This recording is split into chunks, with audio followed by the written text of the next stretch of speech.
বিকালের নাস্তায় পাউরুটি দিয়ে এত মজার একটা রেসিপি বানিয়ে ফেললাম আর খেয়ে তো সবাই একদম খুশি হয়ে যায়।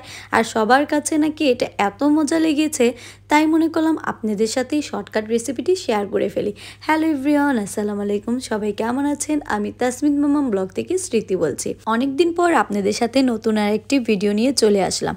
আমার ছেলে যেহেতু ফাইনাল পরীক্ষা ছিল, এই জন্য ওর প্রতি একটু বেশি সময় দিচ্ছিলাম আর একটু বেশি ব্যস্ত ছিলাম, যার কারণে কিন্তু কোনো ভিডিও বা ব্লগ আপনারা আমার ইদানিং পাচ্ছিলেন না। আজকের বিকেলে নাস্তায় আমি পাউরুটি দিয়ে একটা মজাদার রেসিপি শেয়ার করব আপনাদের সাথে। আমি এর জন্য এখানে পেঁয়াজ কুচি, গাজর কুচি আর ডিমটাও আমি কিন্তু একটু হ্যান্ড ব্লেন্ডার দিয়ে ব্লেন্ড করে নিয়েছিলাম।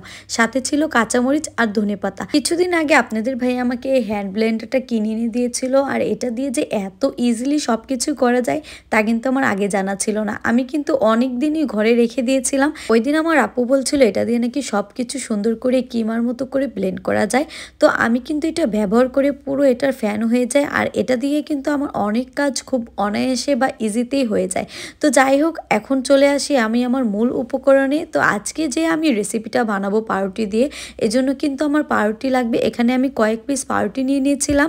সেগুলো আমি প্রথমে একটু পানিতে ভিজিয়ে পানিগুলো একটু হাত দিয়ে চেপে চেপে নিচ্ছিলাম, যাতে এর মধ্যে একটু পানিও না থাকে। আর এই কাজটা কিন্তু একটু সময় দিয়ে আস্তে ধীরে করতে হবে। এর মধ্যে আমি সব কিছু উপকরণগুলো যেগুলো আমি আগে থেকে কিমা করে নিয়েছিলাম সব কিছু দিয়ে দিলাম।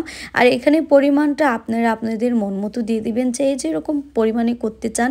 তো এখানে আমি কিন্তু পেঁয়াজ, কাঁচামরিচ, ধনেপাতা, তারপর ডিম কুচি, গাজর কুচি সব কিছুই দিয়ে দিয়েছিলাম। সাথে দিয়ে দিলাম লবণ, জিরার ফাঁকি, গরম মশলার ফাঁকি, দিয়ে দিলাম গোলমরিচের ফাঁকি। এখন এখানে সামান্য পরিমাণ কর্নফ্লাওয়ারটা আমি দিয়ে দিয়েছিলাম। এখানে আমি একটু শুকনো মরিচের ফাঁকিটাও ব্যবহার করছি, যেহেতু আমরা একটু ঝাল খাই আর পাউরুটিতে কিন্তু এভাবেই একটু মিষ্টি হয়।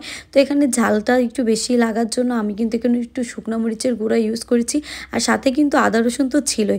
সব কিছু দিয়ে এখন সুন্দর মতো মিক্স করে নিয়েছিলাম। আর এখন আমি এটাকে গোল গোল করতে হবে। এজন্য আমাকে এখানে আগে আমি একটু হাতে একটু তেল নিয়ে নিয়েছিলাম।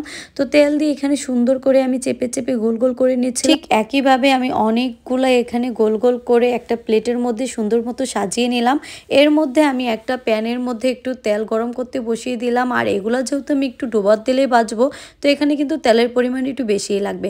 তো একে একে আমি এখানে সবগুলা আমার যে গোল গোল করে নিয়েছিলাম, আসলে এটা কিন্তু একটু টিক্কার মতো লাগছে।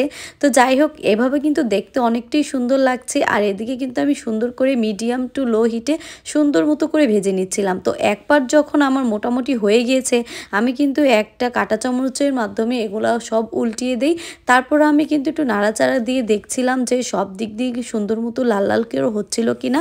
তো এই তো আমার সব দিক দিয়ে সুন্দর মতো লাল লাল হয়ে গিয়েছিল। আমি এখন একটা প্লেটের মধ্যে উঠিয়ে নিলাম। দেখতেই পাচ্ছেন দেখতে কতটা সুন্দর হয়েছে।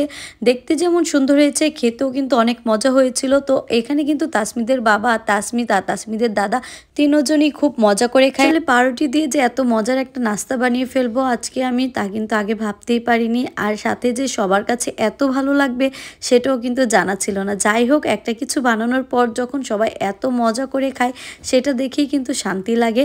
তো আজকের মতো ভিডিওটা আমি এখানেই শেষ করছি। সবাই ভালো থাকবেন, আর ভিডিওটি ভালো লেগে থাকলে আমার পেজটিতে লাইক, ফলো অ্যান্ড কমেন্ট করে যাবেন। ধন্যবাদ সবাইকে।